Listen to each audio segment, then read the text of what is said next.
Ayan ang ebidensya. Dahil sa sobrang prinsipyo mo, pakakasal si Bing sa iba, sa ibang lalaki. Basahin mo at kinuha pa akong ninang. Wow!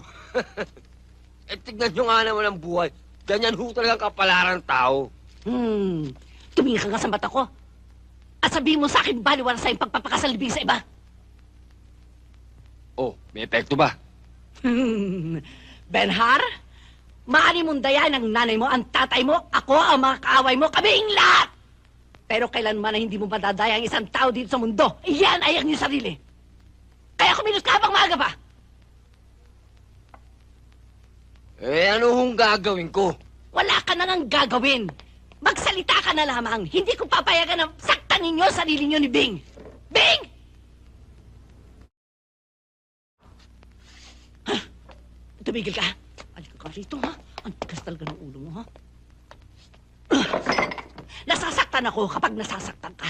Mahal na mahal kita. Wala akong pakialam kung hayop ka, o hudlom ka, o kahit ano ka.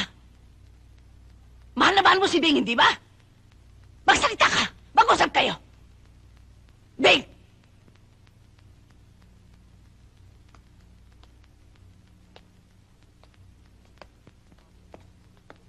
Alam ko naman na may gusto kang gawin eh. Pero ayaw mo. Pero gusto mo rin.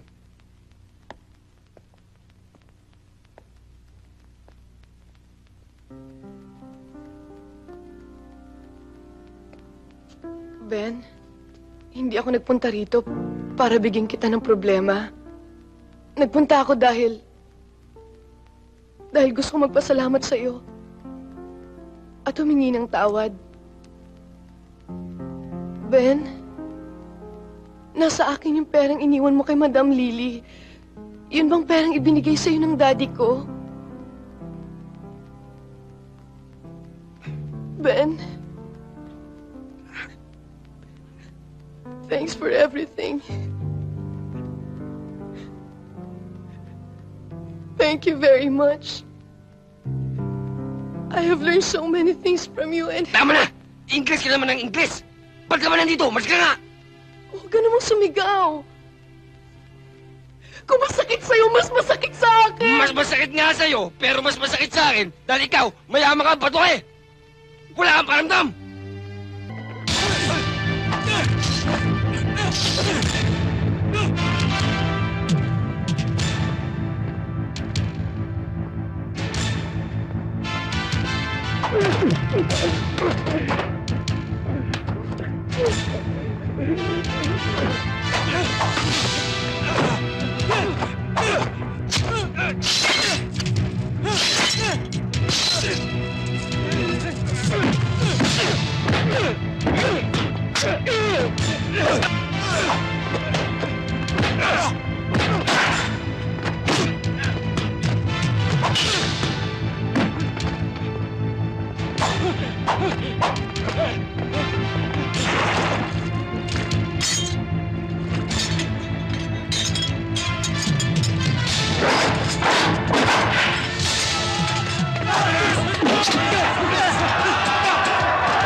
Nasa edad na ako, ate. Huwag mo na akong problemahin.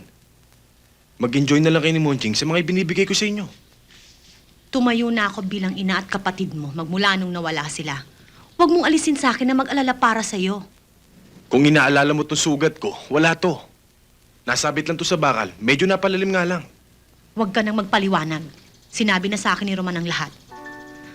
Hindi ko alam kung bakit ka nagkaganyan. Hindi ko maintindihan. Ate.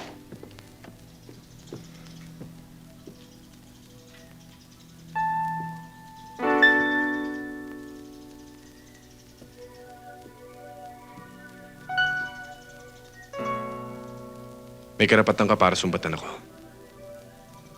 Hindi na ako maglilihim. Aminin ko na. Totoo ang sinabi ni Roman. Pero mga demonyo ang pinapatay ko. Hindi ka Diyos, Daniel. Wala kang karapatang humusga kung sinong mabuti o sinong masama. Kung sinong bubuhayin o sinong papatayin. Ayokong humusga. Ayokong pumatay. Dahil mabigat, ate. Mabigat dito! Kung alam mo lang ang nararamdaman ko sa bawat lakad ko, maawa ka sa akin. Imbis na sumbatan mo ko. Kaya isang bala lang bawat kalaban. Dahil sa pangalawang bala, inaabot na ako na konsensya ko. Mali pa rin ang ginagawa mo. Mali na kung mali! Ginagawa lang siguro akong kasangkapan ng Diyos para mabawasan ang mga demonyo dito sa lupa. Mabuti pa nabulo ka na lang sa bilangguan!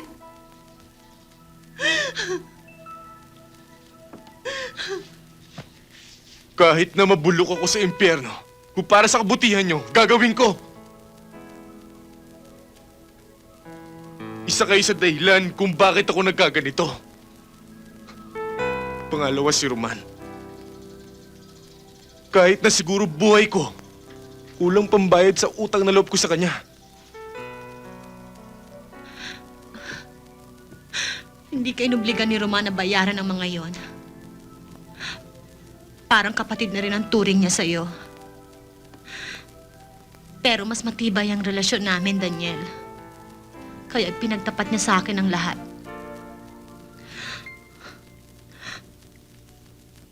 Matagal na namin gustong sabihin sa'yo to. Kaya lang, walang pagkakataon. Daniel,